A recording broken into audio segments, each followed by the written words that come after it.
Hello, and welcome to Mastermind Sessions. My name is Dante Williams, and I'll be your host this afternoon. Today's topic is going to be Up for Sale, Combating Human Trafficking. When you think about human trafficking, it's so-called the now modern-day slavery, and it involves the use of force, fraud, coercion to obtain some type of labor or some type of commercial sex act. It's a shame that we still live in a world that's like that today, but we'll discuss the role that healthcare systems and the role that they can play in combating human trafficking, as well as what we can do as the people to combat this evil that is inflicting evil on our country and across the world. The last thing I want to leave with you is that until all of us are free, none of us are free. Let me go ahead and introduce our distinguished panelists today. All right. Thank you so much, panelists, for being with me, but I want to just go ahead and introduce you now. We have a young lady who's been with us 20 years, has 20 years of experience in marketing, strategic planning, sales, and global corporate environments. Her passion is to help others tell their story, not her story, but other stories. She currently serves as a senior manager of alumni relations for Chamberlain University, where she connects and enables 80,000 alumni to work with their professional or have the professional resources needed to change healthcare worldwide and in their communities. Through her volunteer efforts, she shares work and sheds light on issues affecting underserved communities, including human trafficking, economic empowerment, political awareness, and of course, gender equality. Please welcome Miss Aisha Barnes. Thank you for joining us, Aisha. Thank you for having me. Good morning or good afternoon. Our next distinguished panelist is going to be a founder and CEO of Social Butterfly Foundations. She's the owner of Roberts Tab and Associates LLC, and also works in human trafficking and gender responsive LGBTQ specialist for Cook County Juvenile Court. She has created and implemented programs and mentored young ladies and has been instrumental in bringing awareness to juvenile probation departments around gender responsive issues, especially in human trafficking. In addition, she has developed and implemented mandatory trainings to identify domestic sex trafficking victims. As the first human trafficked gender responsive LGBTQ specialist for Cook County Juvenile Court, she has worked alongside several government agencies and helped instrument or develop the human trafficking housing pilot. She is also a critical acclaim author with books of Girls in the City, a status report to teen girls residing in Chicago 2018. She also has published Letter of Reflection to a Little Girl, a Young Woman That Once Were. And last but not least, Whose Little Girl Am I in 2018. Please welcome Dr. Kesha T. Roberts Tab, please. Thank you for joining, Dr. Roberts. Thank you for having me, sir. All right. And then last but not least, we can't leave the last panelist off. This lady has brought over 40 years of experience in academic and leadership that she can bring to this discussion. She is a retired former president for Chamberlain University, Pearland, Texas campus. Prior to working there, she was a College of Nursing dean for the Houston Baptist University, and she was the director of nursing excellence, where she managed and improved quality improvement for Memorial Hermann Southwest Hospital. She is a member of the American Nurses Association and Texas Nursing Association District 9, and she has also been given the great honor of being appointed to the State Health Coordinating Council by Texas Governor Abbott. She currently serves on the council and its Workforce Development Committee as well. She is recognized. I also want to state that she has been recognized as one of the top most influential women in Houston, Texas in 2018. She also received her Margaret Newman Outstanding Alumni Award from the Houston Baptist University in 2018. And a Memorial Hermann Southwest Hospital, she received her Nursing Leadership Award as well. So please help me welcome Dr. Nancy. Outstanding Alumni Award from the Baptist University. Thank you so much, Dante. It's a pleasure to be here today. Well, thank you so much. Well, ladies, thank you so much for joining us. This is really a major topic that needs to be discussed. I know that this is going to be an uncomfortable discussion, but it needs to be had because we have young ladies and men who are out there who are in this this human trafficking situation that we're a part of, and we can be that voice for them. So I'm going to go ahead and dive into some questions if you don't mind. Dr. Nancy, can I start with you first? Are smuggling and human trafficking the same thing? And if they're not, can you shed a little bit of light on the difference between the two, please? Sure, Dante, I think that's a great question. We often think of smuggling as transporting humans across borders, either state borders, city borders, national borders, and human trafficking may be involved, but it doesn't have to be. Sometimes it's just smuggling.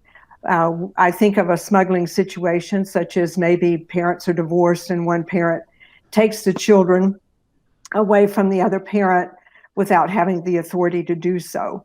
And that's not human trafficking. But human trafficking, as you mentioned earlier, really involves a coercion and force and involves those humans in commercial sex or labor. And so it may involve transporting them across borders, but it doesn't have to. Okay. You know what? Thank you so much for sharing that with us and giving us a difference on what that is. Dr. Roberts-Tabb, would you like to expand on that and share a little of your knowledge with that as well, please? So, yes, one of the biggest myths around human trafficking is that domestic trafficking victims are trafficking that happens domestically is usually done so because someone has been brought over to the United States. And my research has shown that the majority of individuals that's trafficked here in the United States are domestically born.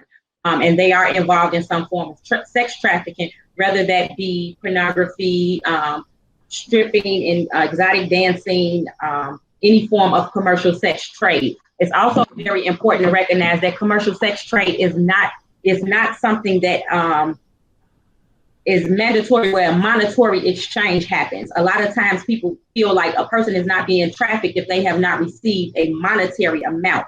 And it's very important that we understand that commercial sex trade and domestic trafficking, anything of value that is given to a person in exchange for a sexual act is still trafficking. It is still commercial sex. So whether that is housing, shelter, food, gang membership, all of those things encompass sex trafficking. And also when we talk about the difference between labor and sex trafficking is often important because we miss how they intersect. And sex and labor usually intersect in three different areas, which is massage parlors, exotic dancing clubs and strip clubs, and also in pornography. And so it's very important to understand that anybody that's engaged in any of those activities that's under the age of 18, they cannot consent to sell sex in any form. And so they will still be considered a trafficking victim under the laws of the United States. Thank you so much for sharing that with us, Dr. Tabb Roberts. Aisha, would you like to expand on that, especially in the area when it comes to the common myths? Because I think that that's a misconception of what people think sex trafficking or human trafficking it is. Can you share a little light on that with us as well? Right. Dr. Roberts-Tabb, she touched on one of the biggest myths that people are born in another country. But as she mentioned, there are so many domestic victims, and a lot of people think that maybe they're of a poor socioeconomic background. The fact is that human trafficking victims can be any age, any race, gender, or nationality, and come from any socioeconomic group.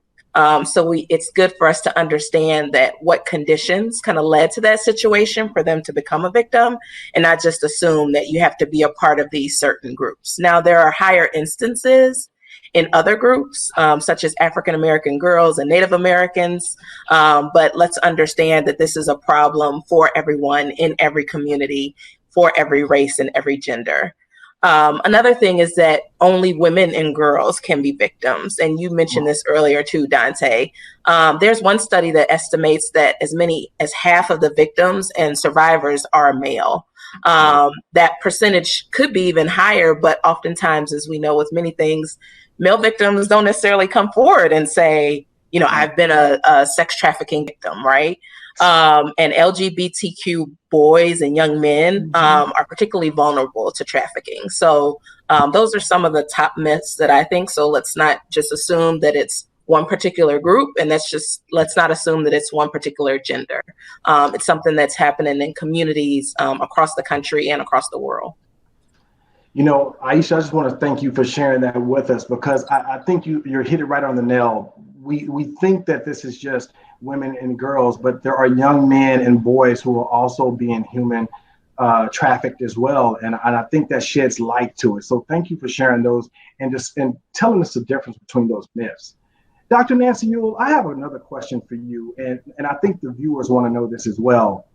How can we identify who the human traffickers are? I mean, is there a picture to see? Do they wear black and white stripes, or do they have a mask over their face? How do we identify these traffickers? Well, traffickers can be anybody, and very often it's family members, peers, friends, people we know, people that the victims know. It might be gang members. Some of this certainly involves organized crime. It's owners of businesses. It might be employers. So it can be anybody. I've seen reports of it being soccer mom, the head cheerleader in a high school. So I think we need to be mindful that traffickers are all around us. And we may not recognize exactly who they are, but we began to study the behaviors of what's going on around us to get a picture of what's happening. Some examples, I'd refer people particularly to Texas Attorney General's website. There's a great video called Be the One, and it's about preventing human trafficking. And one story in that picture that really just struck home with me is presented about up in the Woodlands, which is a very rich neighborhood north of Houston around Intercontinental Airport. And the families there just began to notice that there was one particular house that had a lot of different vehicles coming and going at night. And so they got interested, set up a camera, caught pictures, began to explore, and they reported it to the appropriate authorities. And they shut down a major human trafficking ring that was really based out of New York. Oh, wow. So I think it's just being aware of what's going on in your neighborhoods, because don't believe this isn't in our neighborhoods. Houston, particularly any of major cities that have airports, ocean ports or seagoing ports, train traffic, buses, have a lot of ability to be centers for human trafficking. And rural areas do too. And I want to clarify one point. Human trafficking also involves a lot of labor, which may be in the hotel industry, agriculture industry, construction. It's not always about commercial sex, though a lot of it is. And Dr. Nancy Ewell, I appreciate you sharing that with us as well, because again, we're uncovering these myths. We think that it's all about just sex trafficking, but I love how you brought to our attention how it could be in hotels, it could be in all different forms of types of human trafficking. It's the modern day slavery, if I'm hearing that correctly. That's what I've heard too and read. Texas has now required nurses to have an hour of continuing ed in human trafficking to renew our license. And so as I've received and gone to conferences and done some reading, that's always how it's referred to, as human slavery. Modern day slavery. Oh, Lord. Well, Dr. Roberts-Tabb, this question goes to you, and it actually follows up with Dr. Nancy Ewell. With you having an extensive background in law enforcement and seeing a lot of different things, can you share with us also to help us paint a picture of who these traffickers might look like? And even though we might not know if they're soccer moms or not, can you help us see that picture as well? So again, she was absolutely correct that it can be anyone. It's been my experience that I've seen grandparents. I've had grandmothers that traffic girls. I've had friends. I've had older sisters traffic girls. I've had girls who were trafficked by. So by trade, I'm a probation officer. I mean, I'm a specialist, but at the heart of my work is in the probation department, and I'll always be a probation officer. So as a probation officer, I have had individuals who were being trafficked by former clients of mine, which would make them 16, 17 years old. And so we have to be clear about this image that we're looking for. There is no image of trafficking. I've had couples, very nice couples, present to be very nice couples and take children in as foster parents, and they were traffickers. And so a lot of what we see in media prints and in marketing ads to bring awareness, sometimes I'm always a little disturbed of the picture it paints, because it paints a picture of this big bad guy.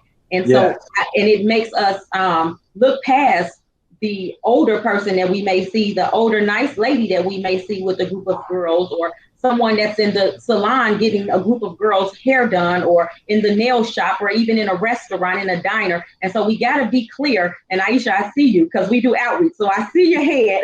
And so when you have boots on the ground, you can see that what we've been told is human trafficking is not always the case. And Dr. Yule, you brought up a good point about labor trafficking as far as hotels and motels.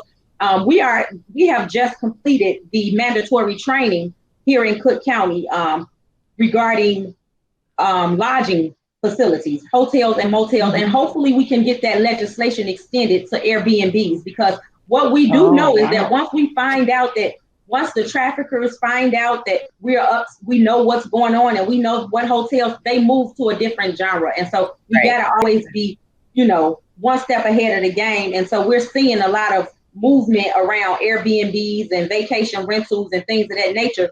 But when we see individuals in hotels and motels, that training is not just geared towards sex trafficking, geared toward the customer. It's also geared toward those individuals that work in those facilities that are not always being paid to be there. And so it's very important not to forget that they are victims as well. Just because they look as if they are earning a living, oftentimes they are not. If I could just add to what Dr. Roberts, and Dr. Yule have added, that's so true. I think a lot of times these subjects, like these tough subjects, so we're thinking about right now, we're dealing with racial inequality, but even human trafficking are topics that can be, whitewashed or romanticized. A lot of people look at that movie that came out a few years ago, Taken, like it had to be, okay, this nice young high school girl flew over to France and her father came and saved her from the big bad syndicate. Well, no, that's not necessary. As she said, it could be the person that's right next to you. And that's something that we often overlook. There are several, obviously, I watch a lot of TED Talks. So there are TED Talks on this subject. One in particular, a young lady talked about how she had been sexually abused from the age from 5 to 12 by a family member. And then she went away to a youth summer camp through her church. And the person that trafficked her was her youth pastor. So it's someone that you would, think that this would be someone that you can put trust in.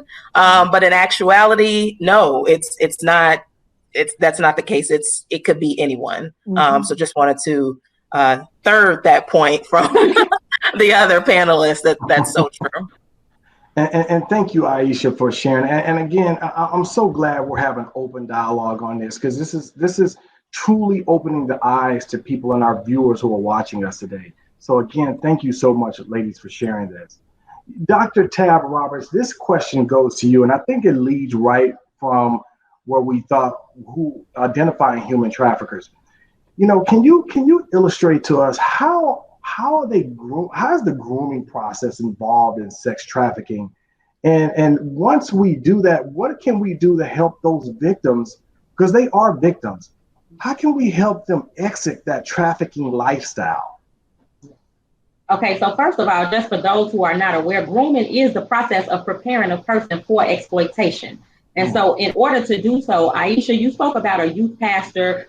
We spoke about a lot of different people that a victim would probably trust. Trust is the main goal for grooming, to get them to trust you.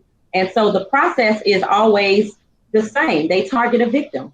They find noticeable vulnerabilities. They find that girl or that boy or that woman that is in need of something, that is looking for validation, looking for that has low self-esteem. And so they pounce onto that. And then the second thing is to gain information through trust. So if I trust you, like my youth pastor, and I'm at a summer camp, and we're probably talking about some things that may have happened to us and some things that we may need or is lacking in that process, you have everything you need. And so not only have you gained the information, you've gathered you've gained the information, you collected the data, but now you've got this individual to trust you. which is what's important. Trust is important when we talk about the grooming process. The next thing in the grooming process is to feel a need. So once I've gained the information, I found out what you need. And so I present that need. I come in as the savior. I come in as the person that's going to provide the things that you are lacking. And because you trust me, you believe that I will do so. And once I get you to trust me,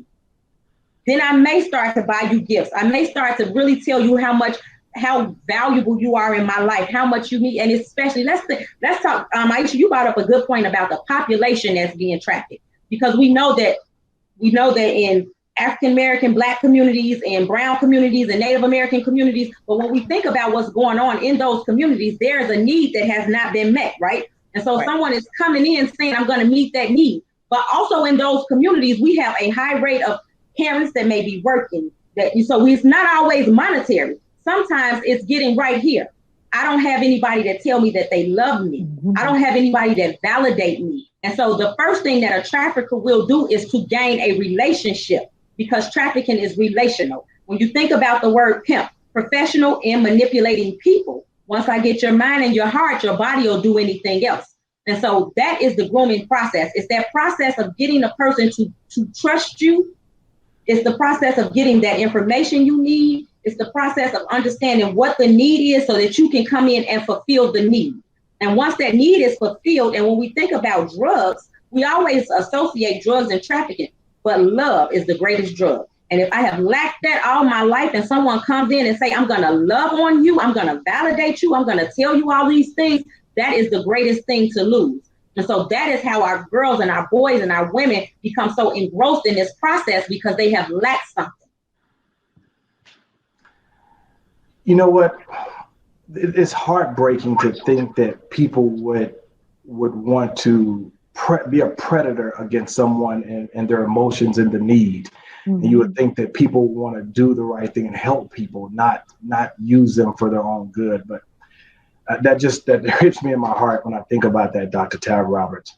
You know, Dr. Nancy, what are your thoughts on that as well, just based on the conversation that we're talking about? Well, I think Dr. Tab Roberts has really shared a great idea about what the grooming process is, and I'll just indicate that it often occurs in social media. Oh. And so right now we're in a time when kids are at home. We're not out in our environments looking around for this, but our kids are on social media a lot. Yes, they and are. So it's going on that way. Many times the traffickers or the recruiters, really, they're the people that are recruiting and grooming the people to be trafficked, may hang out around mental health facilities and catch people as they're coming out or going in and begin establishing that relationship, trying to develop trust with people who already have some mental health issues. They look for people who have experienced traumatic experiences, maybe rape, or bullying, or some disenfranchisement, and that's why the LGBTQ individuals are so vulnerable. Okay. So there's quite a process to this grooming, from my understanding, and they're very good at it. Very, very good at it. Wow. Dr. Nancy, can I just say one thing? Yes, you can. Just to piggyback off Dr. In my work, I can tell you that 9 out of 10 of my young ladies, especially women, who have told me about how they met their trafficker, or who they consider the person they're in a relationship with, it has been through social media. It has been through a DM. It has been the courtship on social media is done so in a way that no one can see it. So no one's thinking anything about a young girl, a 13-year-old, developing a relationship that she think is real with someone behind the keys or behind a screen, because no one sees that. But if she was out in public with this guy and he was grooming her in that process, then someone may take notice and say, that does not look right. What is he doing with that young girl? And so, Dr. Yu, I just want to tell you that you have tapped on something that we have really, really forgotten about in the pandemic. Not only are our kids on social media, but they're e-learning. Everything is online. So you can be talking to your trafficker all day, and no one is going to pay any attention, because you're constantly in front of a computer. Yes. Yeah. Wow. Aisha, did you want to share anything on that? So true. There's not much more to add except, yeah, social media is truly a danger. And the amount of access that people have, just like Dr. Roberts Tab said, if I'm out or if a young girl is out with a grown overage man, you might be like, well, what is that all about? But behind the keys, behind the keyboard, and behind the mobile phone, you don't know who you're talking to. And a lot of people don't necessarily know who their kids are talking to. So that's just something that everyone needs to be vigilant about. And it goes back to what we were saying before. There's no face, no particular face. There's no name. It could come in all forms. So that's why everyone has to just be vigilant about, their circle. Just start with your family members. Do you understand what they're doing? Your nieces and your nephews, and then expand. Do you understand what's going on in your community? Because people have to be educated to know what to look out for. And if you're not educated on what to look out for, then you become more susceptible. And I think, Ms. Barnes, I believe that this platform and our viewers are definitely taking note to that. And it's bringing awareness so they can look and see and open their eyes to things that they possibly never saw before. So thank you again for sharing that with us. I'm going to extend this next question to you again, Ms. Barnes, is how does human trafficking affect the communities of color? Me being an African-American man, and every time you see on TV, or like you say, the movies, they show the young Caucasian white girl who's kidnapped and her father saves her. But we don't really hear much about what's going on when it comes to the communities of color. Can you shed some light on that for us? Right. We don't hear a lot about it. And that's unfortunate because racism and oppression are embedded and perpetuated in human trafficking, just related to the racial inequalities of people in color in general. Obviously, we're as a nation, we're grappling with that right now. And this is especially true when it comes to sexual exploitation. So African Americans and people of color are more vulnerable, which is unfortunate. Black children account for over half of juvenile prostitution arrests, more than any other racial group. And then more than 62% of confirmed sex trafficking victims are African American. So as both doctors have talked about, there are some traits that, people of color are more likely to experience. So there's this history of sexual and physical abuse, community or family instability, dislocation, child welfare involvement, as we talked about, foster care, life as a runaway or homeless youth, disconnected from the educational system, and more and more and more. So what's the saying? If America catches a cold, Black America catches pneumonia, right? So all of these factors are things that make them more vulnerable targets of trafficking. And as I mentioned earlier about Native Americans, they also have, they've seen that economic consequence of losing their land and their cultural to try to survive. So they do that through prostitution. It may seem like the only career option to them, to Native American girls and women, which is horrible. So they also see a higher incidence. And you see people of color, as we talked about the prison pipeline, we're often put into prison situations, and people of color are often hesitant to reach out because they're like, well, if I go to the police, then, I might be arrested. So how can I get out of this situation?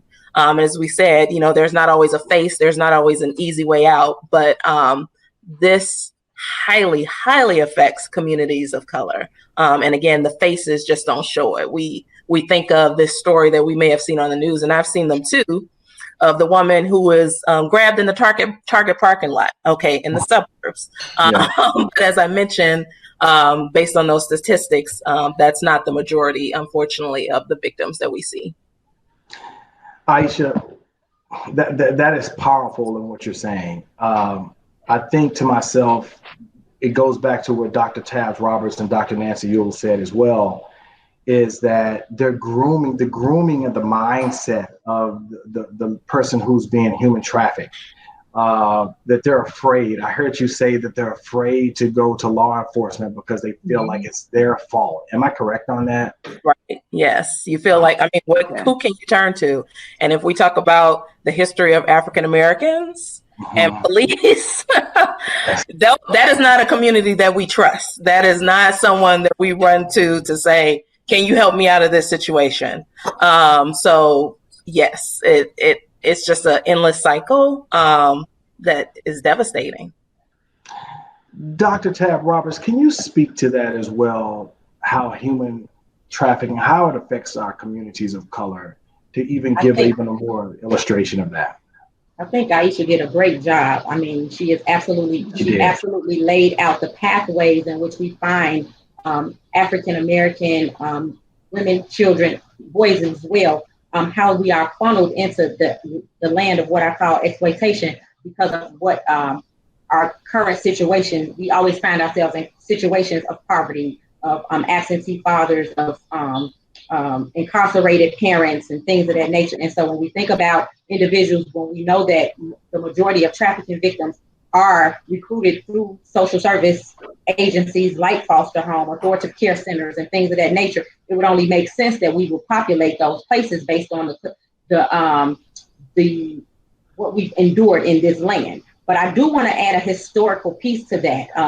During my dissertation, I studied the perceptions of trafficking victims. And one of the things that was very clear to me is that based on our historical role as a sexual commodity, not only during the Atlantic slave trade, but how we got here, we were always exploited as Black women and used to finance slavery through the children that we bear from our masters. And so it's very hard to get that image of us as sexual commodities when we talk about Black children, Black women, especially Black women, but it is very prevalent among brown women, it's very prevalent among indigenous people, Native Americans. But as Black women, we have always been used physically in order to gain some type of form of a commodity, some type of money. You know, we bore children. And then when we talk about once we were out of slavery, a little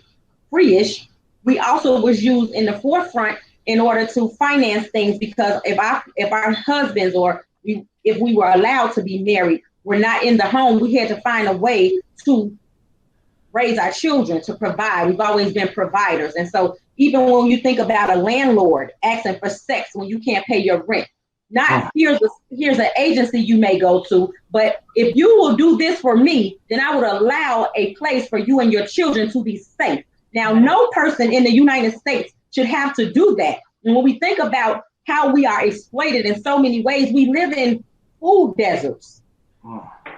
So when we think about choices, did we have a choice to do these things? How hard does that hit when you're hungry? It looks a lot different when your basic needs cannot be met. And so like everything else that has happened in America, when it comes to human trafficking, exploitation, and labor trafficking, we are hit harder because our circumstances look a lot different. And it's been a systematic, we've been systematically put on the back burner of this land. So we always are in need. Right. Wow. Dr. Tab Roberts, this really leads into this next question for us. When you speak about this, when we think about the effects of human trafficking on the communities of color, how does the adultification of girls of color continue the exploitations? You think of the movies and the videos and music videos. Can you share some light on that with us as well? So what happens when it comes to the adultification of not only girls, I say girls because that's what I work with a lot, but even with boys, when you think about the responsibility of Black children in the home, we are seen as growner, we are seen as older than our white or other counterparts. And so when we become victims, oftentimes our victimization is missed because they don't see us as children.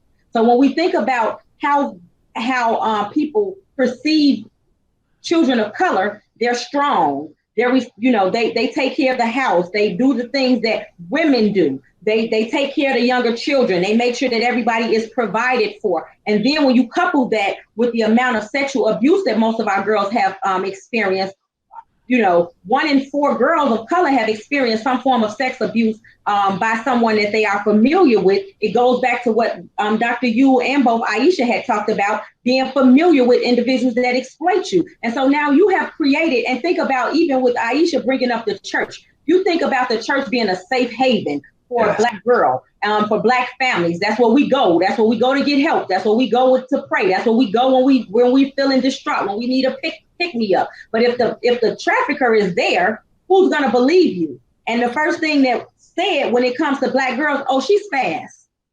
So what that does is it chop down, us believing.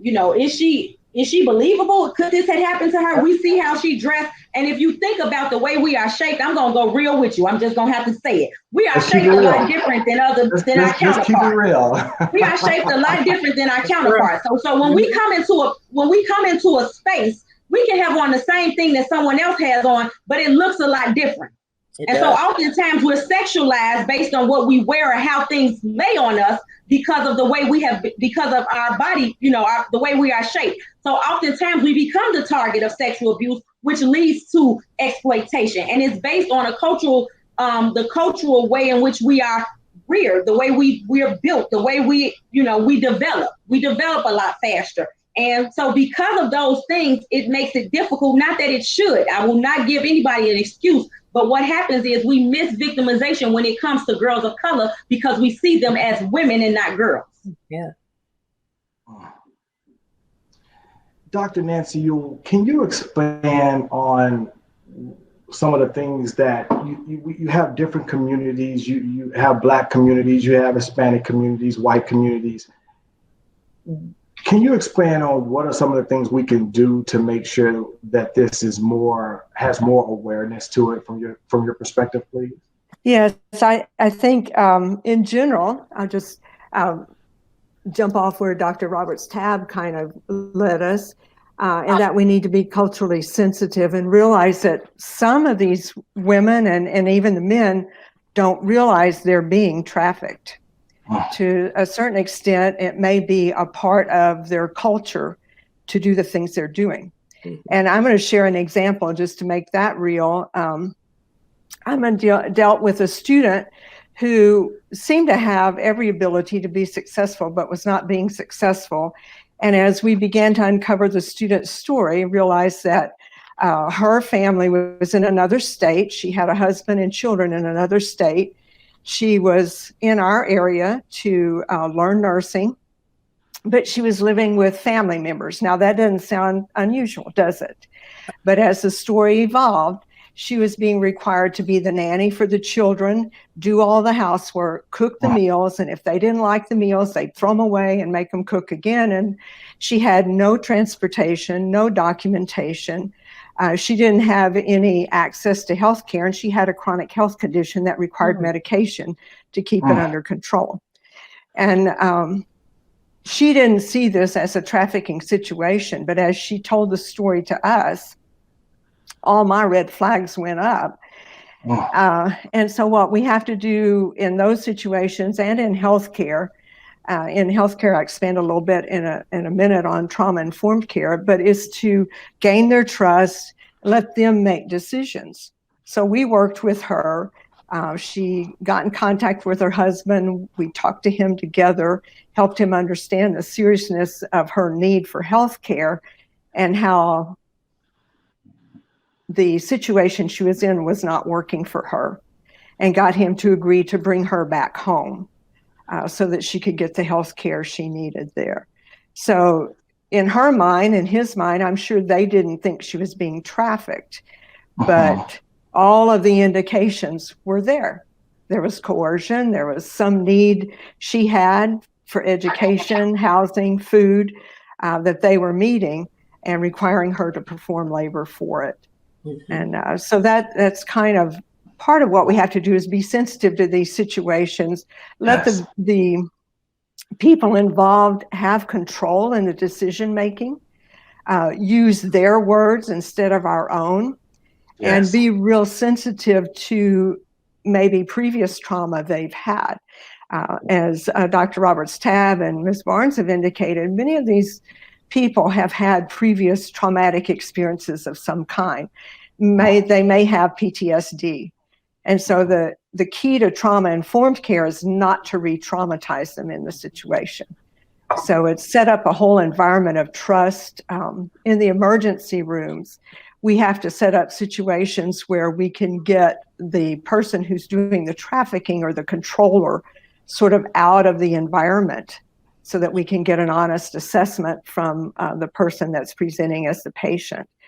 And I've even seen where x-rays have been ordered, and then they take the person, the patient, back to the x-ray. They don't do the x-ray, but it's a way to tell the other controlling individual in the situation, I'm sorry, you can't be in x-ray. We can only take this person. And so it's a way to kind of separate them. We always have to be mindful of our own safety as well, because, you know, phones can be on, conversations can be recorded. So to protect the victim as well as ourselves, we have to be mindful of some safety issues in dealing with them. But that trauma-informed care is all about creating an environment that's welcoming. People are familiar with trafficking, what to look for, and begin to understand how to establish trusting relationships with these individuals who do not trust healthcare providers, just like they don't trust police. I've heard one statistic, many of these victims have been to the emergency room or been in the presence of healthcare providers 9 times before anyone realizes what's going on. So it's an often missed situation. Aisha, Dr. Tabbs Roberts, would you like to expand on that in any way? I think she did a great job. I just think the only thing that I would add is that one thing that we often forget about in informed trauma care is empowering the victim. She talked about, you know, allowing them a voice. Think about individuals that have gone voiceless for so long.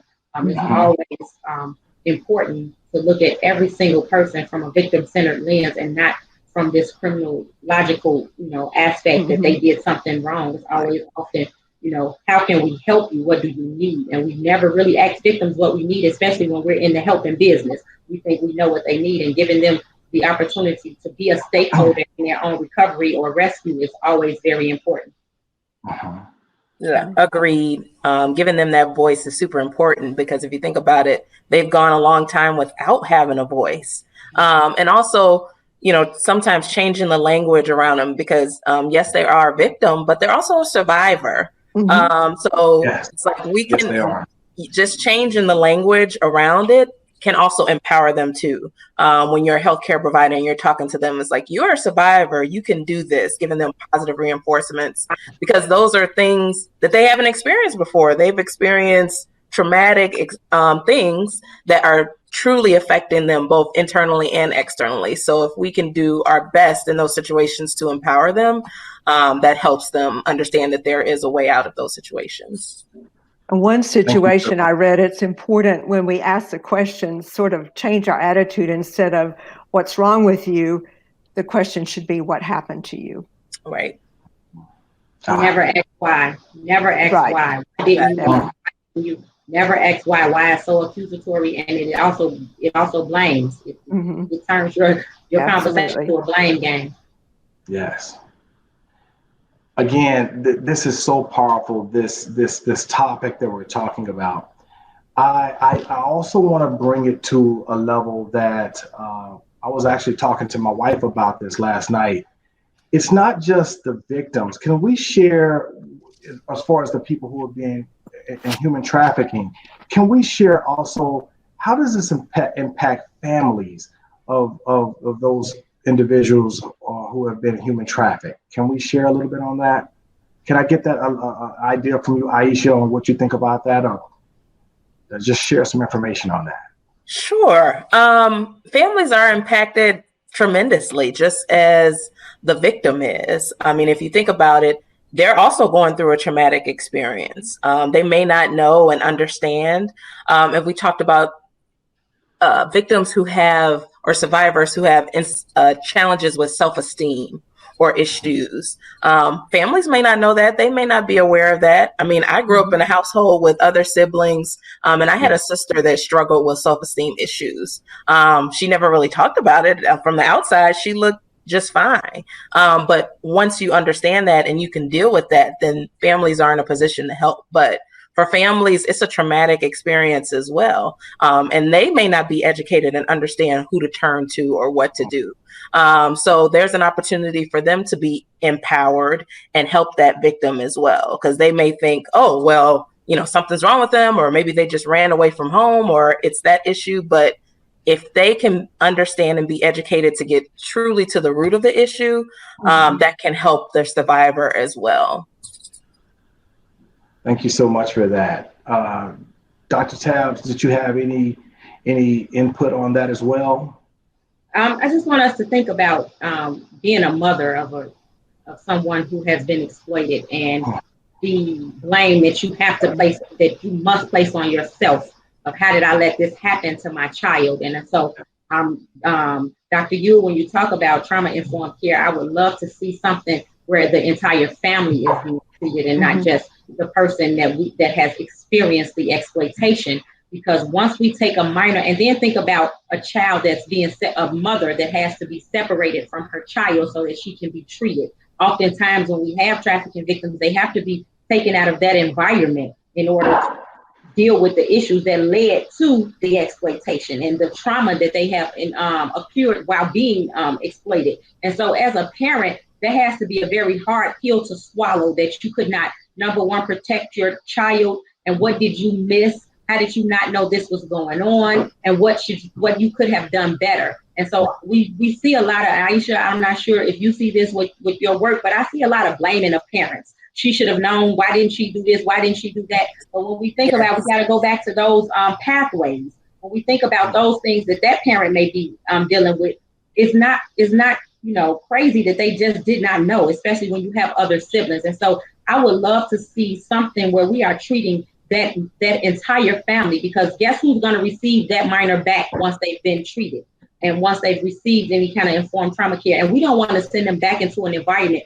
that has been untouched. We want to make sure that we are wrapping that entire family around, because they all are going to experience some trauma based on just being around a victim or a survivor. And so I think that, I just always want to make sure that we talk about how we need to address us as a community. It's not just an individual. It's not one victim, a survivor, and then a perpetrator. We are being affected as a community. And until we start addressing this from that lens, we'll always be here, because we're not treating everyone that's involved, because it affects not only, you talked about the community of color, Aisha, it affects everything that we do in our community, our schooling, the educators, the teachers, everybody.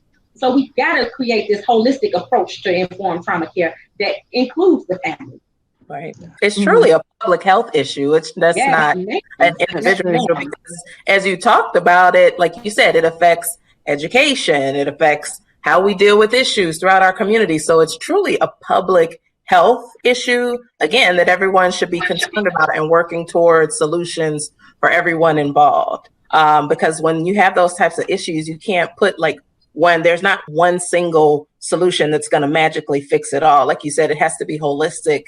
It has to be supportive for the survivor, for the family, and for the community at large.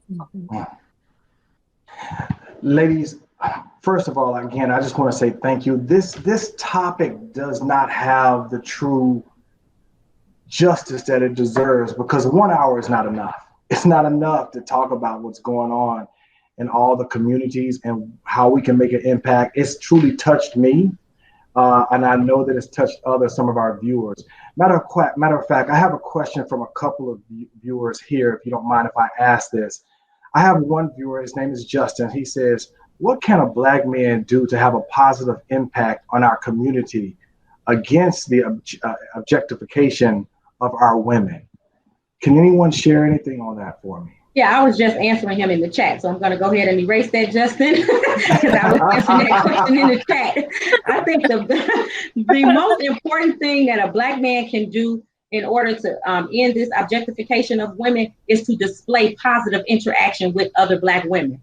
We have to model a behavior that we want to see. And until we start to model interacting with women as their protectors, and not always offering them a voice, allowing them to understand that they are important, and this is not the most popular view, but we also have to model positive relationships in front of our children, because in the Black community, we don't often see positive relationships between men and women. And so we must model those relationships, because it is those negative relationships that get our girls and our boys involved in exploitation, involved with a person that does not have their best interest at heart. And the third thing that I would like to say is that we have to start treating each other like human beings, not competition, not a hashtag, but a human being. The same thing that we would want to be done to us, we do to others. If we want validation, then we validate. And so I think that as Black men, I would love to see Black men start to just show how they can show love in a way that is positive. And as women, we have to be able to receive that from men too, because if we constantly knocking down everything positive that's being said, we have to change the narrative around what Black men look like and what they're capable of. Because once girls see, and even boys, we often we lose the fact that most perpetrators come from homes in which violence have existed. And so that behavior, if we model this positive behavior around children, we'll hit it from both spectrums. Wow. I'll just add one thing that I would also like to see from Black males. I think in addition to modeling the behavior, also calling out the behavior when you see it within your peer group or your groups that's negative. I think a lot of times, as within our culture, we'll be like, oh, I don't want to get involved in that, or that's not my business.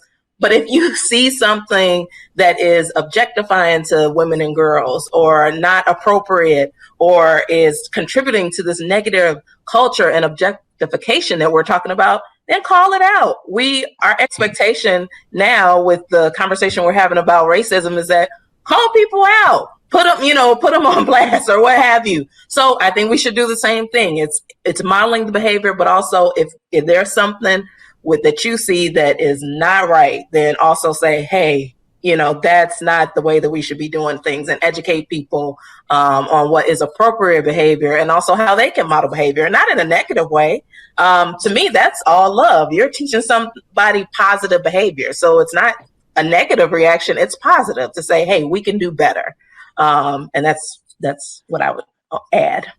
That's key, Aisha. I think that is very key. Accountability. Yes. Accountability within our community. You have hit it on the head. Ladies, I had one more question from one of our viewers, and I wanted to definitely get that up to him before we come to a close. The viewer wanted to know, how does social media play a role? And I believe, Dr. Nancy Ewell, you spoke to that. But more than anything, if you can help us with this, Dr. Nancy Ewell, what can social media do to help with the problem? We see why they can be the problem, but what can they do to help with the problem? I think just what I'd like to see is social media platforms actually have some education on the grooming process, so that the young people that are on their devices and in the social media world have, just like ads pop up, hey, buy this from me today. But there's some information that actually educates them in a age-appropriate way about the grooming process, and gives them some sense of maybe this isn't right and the questions they should ask. I think that would be helpful. Others? Thank you so much. Aisha, do you have any, Ms. Barnes, do you have anything you want to add to that, or Dr. Roberts, before we come to our final remarks or final closing statements? I would just add that in campaigns and social media campaigns, have realistic views of what victimization look like. Because oftentimes we see a young person not of color with a trafficker of color. And so we've created this narrative around what we think victimization look like. And oftentimes women, children, and boys of color, they're missed because they don't look like what we have put out as the victim. And so I agree with Dr. Ewell that would be great to have those awareness campaigns, but make sure that it is an honest campaign and it speaks to what victims actually look like. And traffickers. and trafficking. I love it. True representation is important. Yes. Love it. Well, we're getting ready to come to our close. I do want to give you, thank you so much for being a panelist. I know we couldn't get everything in here and it doesn't do it justice. I would love for you ladies to come back and join us again. We could do human trafficking too, the discussion. So I look forward to that. So get your tickets now. I also would like to give you all, if you can, time is short, if you could just give me a 1-minute closing remark that you want everyone to leave with. Dr. Nancy, can you go first with that, please? Well, I'm going to take off on the title of the video is Be the One. I would just encourage everyone to be vigilant. If you see nail parlors being open late at night or massage parlors and only men going into those institutions, be suspicious and educate yourself on the appropriate ways to report the behaviors you're seeing, because it is a dangerous world. As we've said before, organized crime can be involved.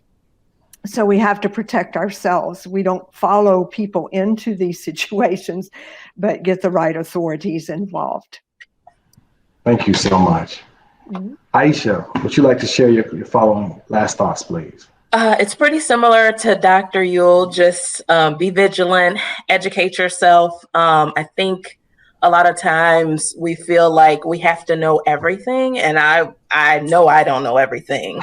I actually was made aware of this issue by an article that Gabrielle Union did about 3 years ago in Essence, and just talked about that. So from there, you start to build on your education and understand what's going on. So you're not going to be able to solve the problem overnight, but understand how you can help contribute to the solution. Over half of the states now have resources that are available to trafficking survivors and healthcare institutions as well. So become familiar with those. If it's applicable to your state, Dr. Yule, I know earlier she mentioned that Texas, they have some good videos and resources, but familiarize yourself on what is available to you in your states. And then, as I said, help people within your circle. I just start with my circle. Mentor programs that I'm a part of, educating them, providing information that I can, and then you just build from there. So don't just tackle it a little bit and then build from there. Love it.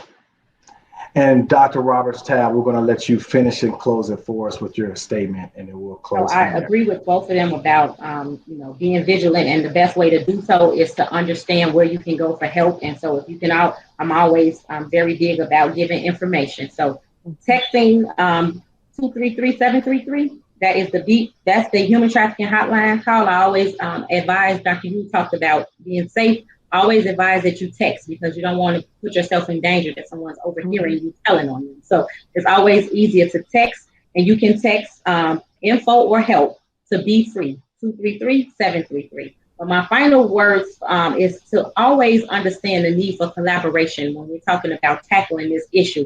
This is not an issue for law enforcement, for education, for healthcare, for schools. It's an issue for everyone. And so the only way that we can successfully put a dent into what's going on with the exploitation of women and children is to be collaborative in our work. We cannot all have these silos where we're never talking to each other, because when that happens, all it does is allow victims to slip through the cracks. And so that's very important to me. Also, when being vigilant in your work, to make sure that you understand that every victim do not understand victimization. Most people that's involved in trafficking do not see themselves as trafficking victims. So they won't always run to you for help. And if you offer help, they may be a little, I don't know you, I don't know you like that. And, you all in my business. And so it's important that we continue to do this work, even when it's not wanted, when it's unwanted, when it doesn't feel good, when no one's running up to us saying, help me, I need to get out of this situation. But understanding the signs of trafficking and knowing where to get that information and where to report that information can put a great dent as long as we're working together. Thank you so much, Dr. Roberts-Tabb. We're coming to a close now. I just want to say thank you, everyone, for joining us on Mastermind Sessions. This has been a topic that is dear to me, and I hope it's dear to you, and I hope it's opening your eyes to see things different. Next week, we'll have mastermind sessions where the topic will be telemedicine. So please stay tuned, 1 o'clock Central Standard Time. I also want to let everyone know, please be safe. We love you. Take care and thank you.